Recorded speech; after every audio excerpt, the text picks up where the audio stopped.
Bienvenue, frères et sœurs, à l'émission Passer un moment avec le Seigneur. Et nous allons passer ce moment en train de parler d'un thème, en méditant sa parole avec la grâce de Dieu.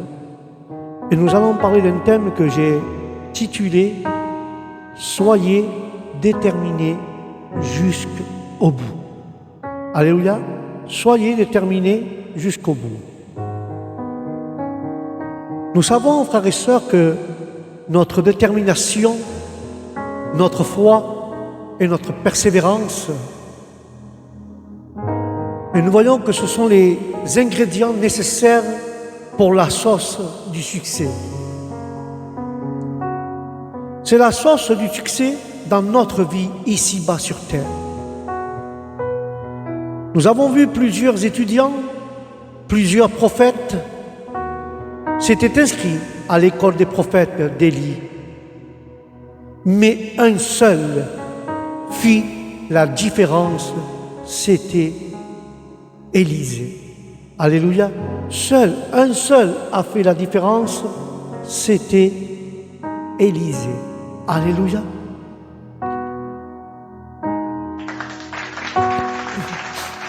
Comme je disais, nous allons parler de ce thème-là. Soyez déterminés jusqu'au bout. Ceux qui ont une Bible qui m'accompagne à la lecture d'aujourd'hui, qui se trouve dans le second livre des rois, chapitre 2, et verset 1. Et nous lisons la parole au nom du Père, du Fils et du Saint-Esprit. Et la parole est ainsi. Lorsque l'Éternel fit monter Élie au ciel, Élie partait de Gibal avec Élisée, Bethel et Jéricho et le Jourdain. Alléluia.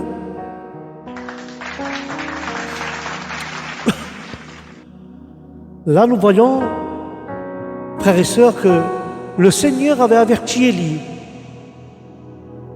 que son heure était proche. Aussi, il se rendit avec les différentes écoles de prophétie pour leur adresser ces dernières exhortations et bénédictions. Et le départ d'Élie préfigurait l'ascension du Christ et l'ouverture du royaume des cieux. L'ouverture du royaume des cieux à tous ceux et à tous les croyants. Mais Élisée avait longtemps suivi Élie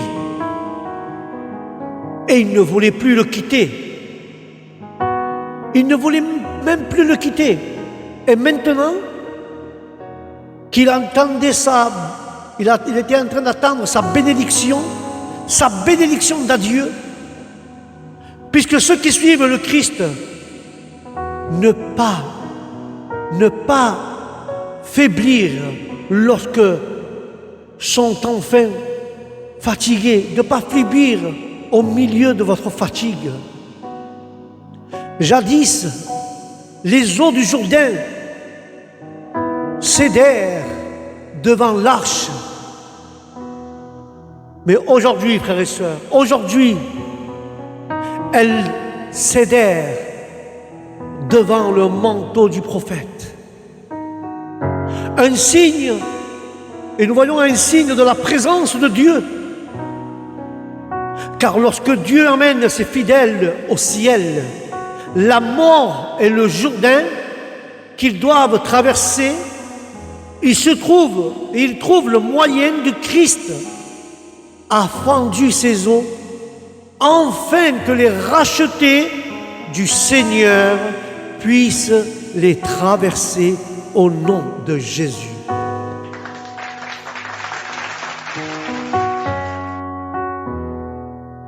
Même la parole dira: ô mort, où est ton aiguillon, ta douleur et ta terreur? Béni soit le nom du Seigneur. Alléluia. Et là, nous pouvons voir quelles ont été les poteaux indicateurs qui ont guidé Élisée sur le chemin du succès. Premièrement, la parole nous parle de Gibal. Gibal qui représente un cœur entier à Dieu. Un cœur entier pour Dieu. Car Dieu étend ses regards dans ce monde entier pour s'obtenir les hommes et les femmes dont le cœur est entier à lui. Livrez-lui à l'instant votre cœur tout entier avec confiance de votre cœur. Malgré vos problèmes, malgré vos difficultés, donnez à Dieu avec confiance et tout entier votre cœur. Car Dieu ne veut pas un cœur à moitié, sinon qu'il veut un cœur tout entier, qui lui appartienne à lui. Alléluia. S'il te plaît, toi qui m'écoutes, ne donne pas un cœur à moitié ou seulement quand Dieu te bénit. Non, donne un cœur entier dans les bons et les mauvais passages de ta vie. Car Dieu cherche un cœur entier et pas un cœur à moitié. Et c'est pour ça, frères et sœurs, que Bethel signifie habitation ou maison de Dieu. Votre cœur ou votre maison est l'habitation de Dieu. Dieu veut habiter avec amour dans votre cœur qui est Bethel. Si vous avez donné un cœur entier à Dieu, si vous donnez un cœur tout entier à Dieu, eh bien Dieu va faire son habitation et d'habiter dans votre cœur. Vous êtes un centre d'amour, car l'amour agapo, l'amour incorruptible, infaillible, est déjà répandu dans votre cœur par le Saint-Esprit. Et quand nous voyons le livre de Corinthiens, frères et sœurs, la parole dit ainsi, Corinthiens 13, 4 à 8. L'amour est patient. Il est plein de bonté, l'amour. Il n'est pas envieux, il ne cherche pas à se faire voir, l'amour. Il ne s'enfle pas, l'amour. Il ne se flamme pas d'orgueil, il ne fait rien d'inconvénient. Ici, je te présente ici quelques effets de la charité, afin de savoir si nous possédons cette grâce. Et si nous ne la possédons pas, de ne jamais nous arrêter tant que nous ne l'avons pas reçu. Car cet amour que Dieu parle est une preuve manifeste de la régénération. Et par la pierre du toucher de notre foi. Car notre foi professée en Christ. Et dans cette belle description de la nature, frères et sœurs, et les effets de l'amour et l'intention est de montrer aux Corinthiens et aux autres personnes, même à l'heure actuelle, que leur conduite avait été, à bien des égards, et des contradictions avec cet amour. Car la charité est l'ennemi absolu de l'égoïsme. Elle ne désire ni de rechercher sa propre louange, ni son propre honneur, ni son propre profil, ou encore moins son propre plaisir. Il ne s'agit pas pour autant que la charité anéantisse toute considération pour soi-même, ni que la personne charitable doive se négliger et ignorer tous ses intérêts.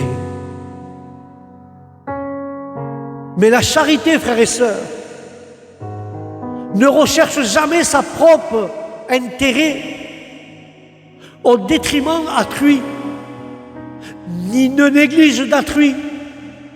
Elle préfère toujours le bien-être des autres qu'à son propre avantage. Et que la charité chrétienne est douce et bienveillance.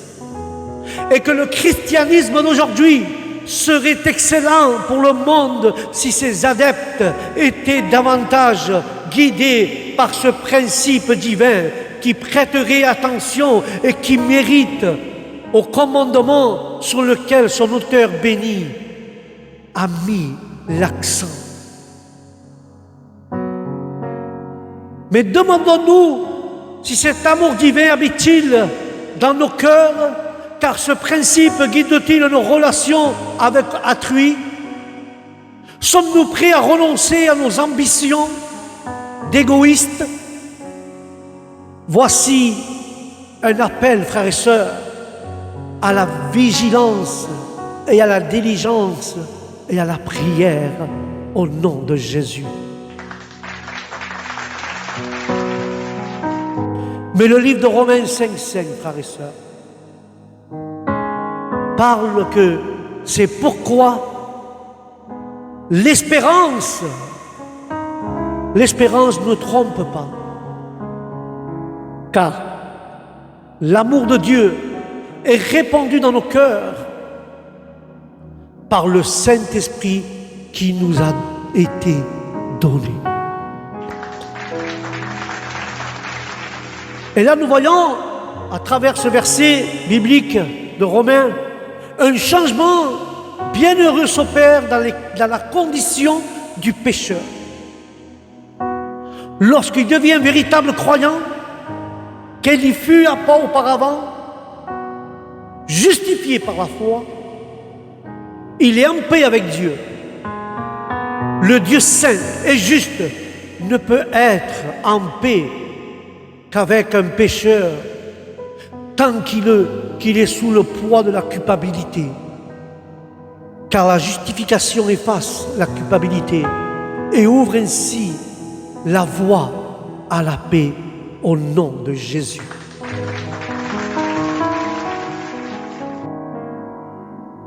Et ça se réalise par notre Seigneur Jésus-Christ. Seulement par lui, qui est le grand artisan de la paix, le médiateur entre Dieu et les hommes. Mais la condition heureuse des saints est un état de grâce, frères et sœurs. Et c'est cette grâce que nous sommes conduits. Ce qui nous enseigne que nous ne sommes pas nés dans cet état. Nous aurions pu y parvenir par nous-mêmes, mais nous y sommes amenés en tant que pécheurs pardonnés. Nous y sommes dans une position qui témoigne de notre persévérance, mais nous sommes fermés et en sécurité et soutenus contre la puissance de l'ennemi. Et ceux qui ont l'espérance de la gloire future de Dieu ont de quoi se réjouir. Dès aujourd'hui, dès maintenant, à cet instant même, car l'épreuve produit la patience, non par elle-même, mais par la grâce puissance de Dieu qui agit au milieu de nos épreuves, au nom de Jésus. Ceux qui souffrent avec patience reçoivent la plus grande part de consolation. La plus grande part de consolation. Ceux qui souffrent et qui ont la patience reçoivent la plus grande consolation divine. Qui croient, même avec leur affliction, ils reçoivent cette consolation divine. Et cela exige une profonde connaissance de soi-même, car cette espérance ne décevra pas, car elle est scellée par le Saint-Esprit. Et l'Esprit et l'amour de Dieu, c'est l'œuvre de la grâce du Saint-Esprit que de répandre l'amour de Dieu dans tous les cœurs des saints. Amen et Amen.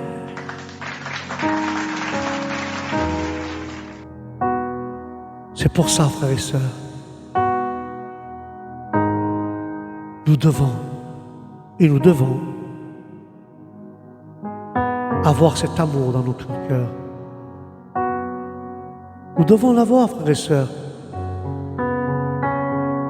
car l'amour de Dieu, il est tellement grand que nous ne pouvons pas comprendre. Nous ne pouvons pas comprendre l'amour qu'il a pour nous. Mais moi, je te fais comprendre quelque chose aujourd'hui. Dieu nous aime.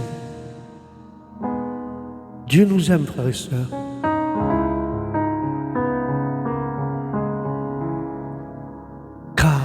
il a mis son amour dans le cœur de tous les saints. Et là, c'est une véritable compréhension de l'amour de Dieu pour nous assurer de ne pas avoir honte ni de notre espérance, ni de nos souffrances. Alléluia, n'aie pas honte, ni de tes souffrances, car nous avons l'espérance. Puis la parole va,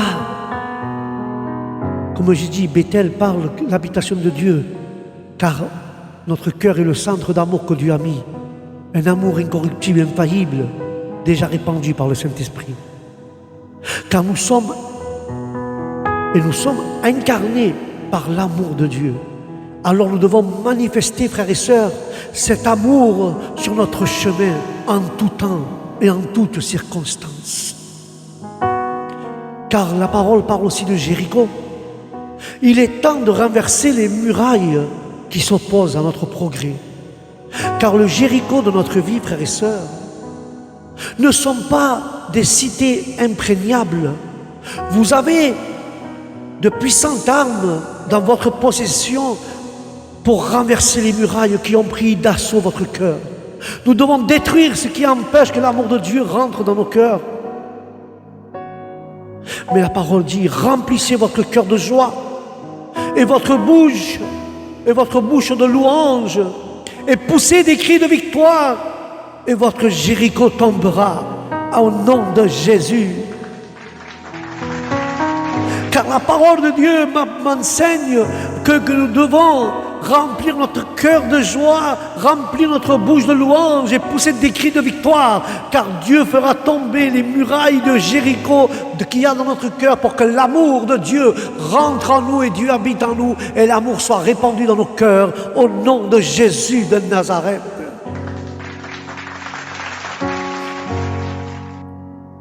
Puis il parle du Jourdain. Quand il parle du Jourdain, il parle de mettre notre foi en action.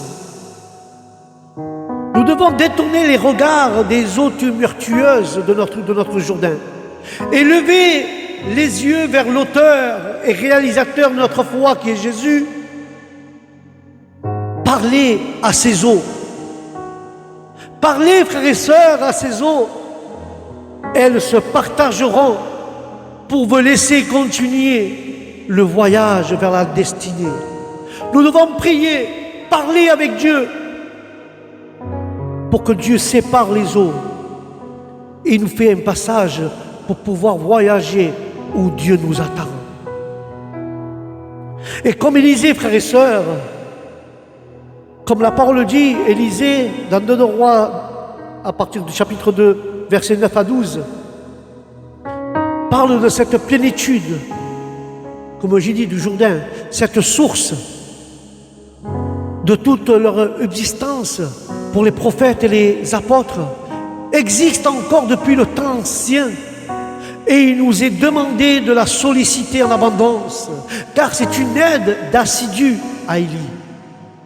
Surtout, ces derniers instants seraient un moyen approprié pour Élisée d'obtenir une grande part de son esprit. Car le réconfort des saints défunts et de leur expérience attribue à accroître notre propre réconfort et à fortifier nos résolutions au nom de Jésus.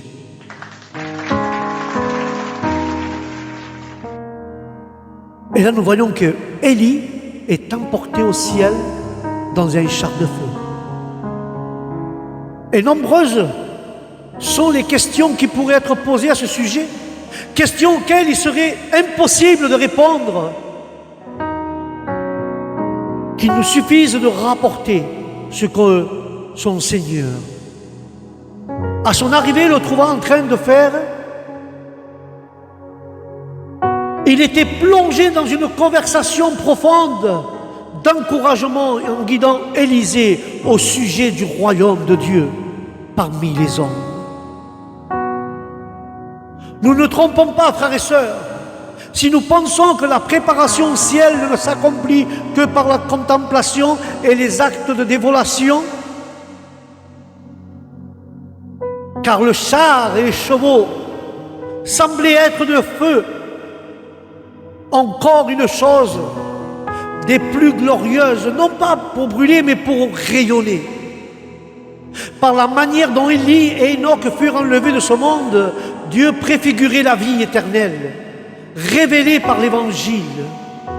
Car la gloire réservée au corps des saints et l'ouverture du royaume des cieux à tous les croyants, c'était aussi une préfiguration de l'ascension du Christ, bien qu'Élie soit monté triomphalement au ciel. Mais dans ce monde ne peut lui pardonner, car assurément leurs cœurs sont endurcis. Ceux qui ne résistent ou ressentent pas la douleur lorsque Dieu, en rappelant à lui des hommes fidèles et utiles, appelle aux larmes et au deuil. Élie se rendit en Israël et par ses conseils, ses réprimandes et ses prières, il fut plus efficace que la plus puissante force des chars et des chevaux, et il échappa au jugement de Dieu.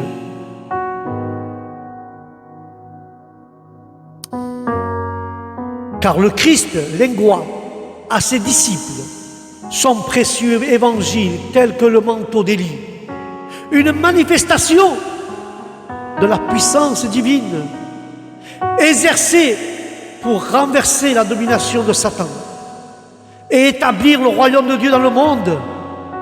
Ce même évangile demeure parmi nous ce soir.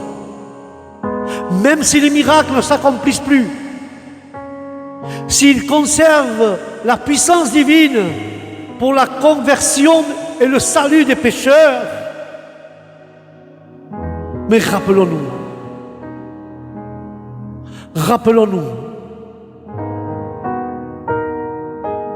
nous devons demander. Nous demandons et nous recevrons. Car le bon Père Céleste donne le Saint-Esprit, l'onction à quiconque le lui demande avec foi. Alors, frères et sœurs, demandez et vous recevrez au nom de Jésus. Voilà, frères et sœurs, c'était la méditation pour passer un moment devant la présence de Dieu. Soyez déterminés jusqu'au bout. N'oubliez pas, Guibal, avoir un cœur entier pour Dieu. Bethel, quand nous donnons un cœur entier pour Dieu, nous aurons un Bethel. Dieu habitera dans nos cœurs quand nous lui donnerons un cœur entier. Et dans ce cœur entier, il mettra son amour.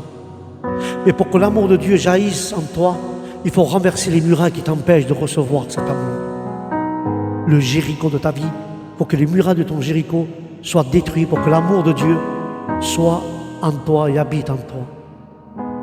Et nous devons mettre notre foi en action. Car Dieu dit, vous demandez, vous recevrez. Car le Saint-Esprit, il nous a donné le Saint-Esprit et il nous a donné l'onction. Quiconque qui demande l'onction par la foi le recevra au nom de Jésus. Voilà mes frères et mes sœurs, c'était le thème d'aujourd'hui. Soyez déterminés jusqu'au bout. Je vous incite à donner votre cœur entier pour que Dieu puisse répandre son amour. Mais avant tout, détruisez les murailles de Jéricho qui empêchent cela. Et demandez l'onction et Dieu vous l'accordera. Alléluia. Voilà mes frères et mes sœurs, c'était un moment avec Dieu. Le thème du jour de cette méditation, soyez déterminés jusqu'au bout. Amen. Que Dieu vous bénisse, que la paix de Dieu soit avec vous, votre âme et votre esprit, et que le Saint-Esprit vous accompagne où ce que vous alliez. Que Dieu vous bénisse au prochain programme. Shalom.